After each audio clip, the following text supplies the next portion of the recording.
Hello, and welcome to the Teaching Your Toddler podcast about Australia. We are going to spend some time learning about the country down under and have some fun learning about what their history looks like a little bit and learn what a didgeridoo is and also jumping like a kangaroo along with a whole bunch of other fun activities. So stay tuned for our Australia show. Welcome to the Teaching Your Toddler show with Marijo Tinlin. Each show we talk about fun activities to do with your little one, including a craft, a letter of the week, Spanish words, songs, games, and even a snack for each weekly theme. Here is your hostess, Marijo Tinlin. Hello, this is Marijo Tinlin, and I am here to talk about Australia. It's our Australia episode. The reason I picked Australia, we've had the Australia activities up for a while, but I wanted to do a podcast about them because they are one of our biggest listenerships for the podcast. So Australia has a great representation in terms of some of the moms and dads that listen to the show. So thanks so much from Australia or from United States to Australia. Thanks for listening. We're going to take a little bit of time and learn a little bit more about this fascinating country that's also a continent. So Australia, g'day. I can't get through the podcast without saying that, of course. In 1986, the Queen of England declared that all 6 states of Australia were completely independent of Britain. So I can't believe it's only been within my lifetime that they actually became an independent nation. But we will learn a little bit more about Australia and some of the animals that live on the continent and a little bit more about everything that goes along with that. The concept of a foreign country might be a little bit advanced for your children. Don't worry about that, and it'll be okay. They'll get it, but you'll still have fun learning about the animals and about how to make a didgeridoo and about some Australian phrases and all kinds of stuff like that. So, of course, today's letter of the week is A for Australia. So just make sure you point out things that start with A, of course, ant, apple, ape. Show your toddler a picture of a capital letter A and a lowercase a. You can also use their finger to draw the letter with your hand. You can help them with the pencil if they're sort of used to that. If you have a sandbox or a bathtub, the bubbles in the bathtub, you can use refrigerator letters, whatever you want. You're just trying to get that in front of them and let them see a little bit more about what letters look like. The number of the week is 6 because there are 6 states in Australia.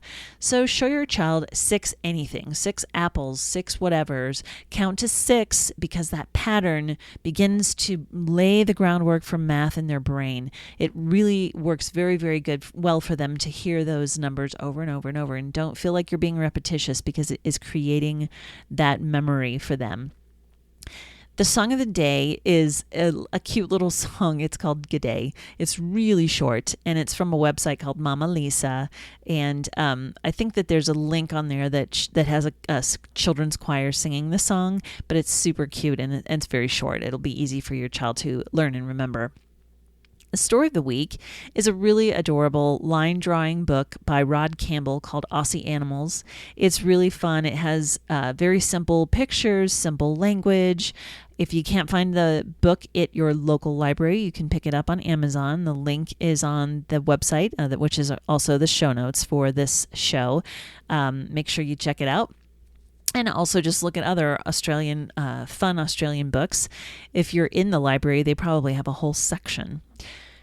The snack of the week is a link to some really fun different Australian snacks. And interestingly, when I was looking around, they have a different definition for Cheerios, which are small little cocktail weenies that you dip in tomato sauce or maybe ketchup. But our Cheerios are very different than theirs. So I'll see if I can find a picture of that for the site. Language words of the week. In Spanish, you say Australian as australiano. Kangaroo is el canguro. Koala is el koala. Also, I have some phrases that I have put a link in. If you're familiar with Waltzing Matilda, the song that's sort of, at least Americans, we sort of think of Australia as waltzing material. The song is from Australia. Here's some of the definitions of things that they talk about in that song. So the swagman is a tramp, or also I guess like a homeless person, bum maybe. We used to call it a long, long time ago. Matilda is a swagman's bedding or bedroll. So it's where that person would sleep. Billabong is a drinking hole. Coolibah tree is a specific tree that's native to Australia. I'll see if I can find a picture of that. Billy is a pot to boil water over the fire. Jump buck is a sheep, and a tucker bag is an Australian term for the backpack. Squatter is a farmer or a rancher. Trooper is a policeman.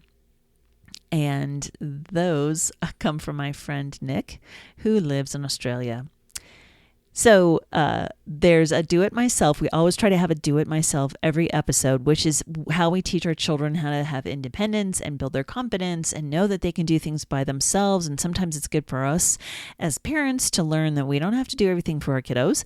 But today's is really just a fun one called Bounce with Like a Kangaroo. You can jump up and down like a kangaroo around the room or outside. I put a tiny little video. It's very short of a video of a kangaroo jumping. Some kangaroos, actually, they're sort of wild kangaroos, jumping away from the car that's driving towards them. So take a look at that. The activity of the week. Now, this is definitely going to be probably above your child's ability level, so you'll have to help them, but it is making a didgeridoo. And I did put a video there of a musician playing a didgeridoo. It's an interesting sound. I'll see if I can edit in some didgeridoo sound into this episode.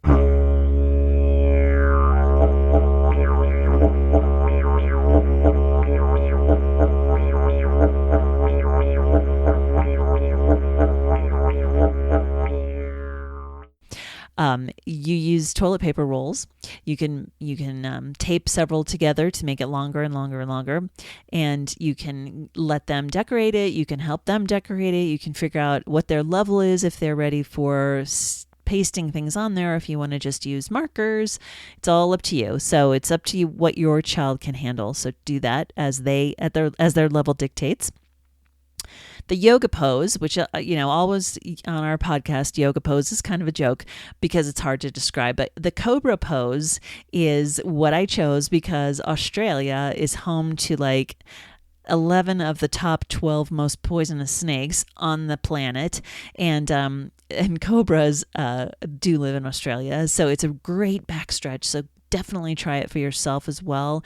It's really good if you're having like a tummy ache or something like that. That cobra pose is basically like you lay down on your belly and then you sort of lift up your front with your arms and as if you're touching the top of the ceiling with the top of your head. And it's again a great back stretch. It also just stretches out those organs in your belly. It helps a lot. And then finally, the sign language of the week, which again, we can't do this on the podcast. It's really, really hard to describe. So please look at the website, the Australia page on teachingyourtoddler.com for the signs for Australia, kangaroo, snake, and koala. I love sign language for children when they're pre-verbal or just when they're learning how to talk because they really, first of all, they enjoy it, but second of all, it helps them with language development. It is considered a second language. So if you teach your child any kind of sign language, you're not just building their confidence and their language skills, you're also giving them the ability to communicate. If they can't think of the word, they may be able to think of the sign. And so it will help them a lot. I taught all my kids sign language when they were little guys, and it helped so much. And even still today, we still use it sometimes. So I hope you enjoyed all these fun activities. And I, again, say welcome and thank you to all of our Australian listeners. Please share this with your friends in Australia. If I got anything wrong, or if I need to change anything, or if you guys have any extra information that you think I should incorporate, I'd love to do a bonus episode just more about Australia. If you send stuff to me, that would be great. You can do that on the website, or you can send it to teachingyourtoddler.com. There's a link on the site for you to communicate with me, or definitely comment on our Facebook page, which is also Teaching Your Toddler. So please find us there. And again, check us out online for all the show notes at teachingyourtoddler.com. I hope you enjoyed the show. Please remember to give your little one a hug. Tell them you love them. And until next time, keep teaching. Thanks so much. Thank you for joining us for the Teaching Your Toddler Show with Marijo Tinlin. We hope you had some fun and you got some great ideas for the week. Please subscribe to the podcast, like us on Facebook, and visit the website for all the links we discussed at www.teachingyourtoddler.com. This has been the Teaching Your Toddler Show with Marijo Tinlin. Until next time, keep teaching.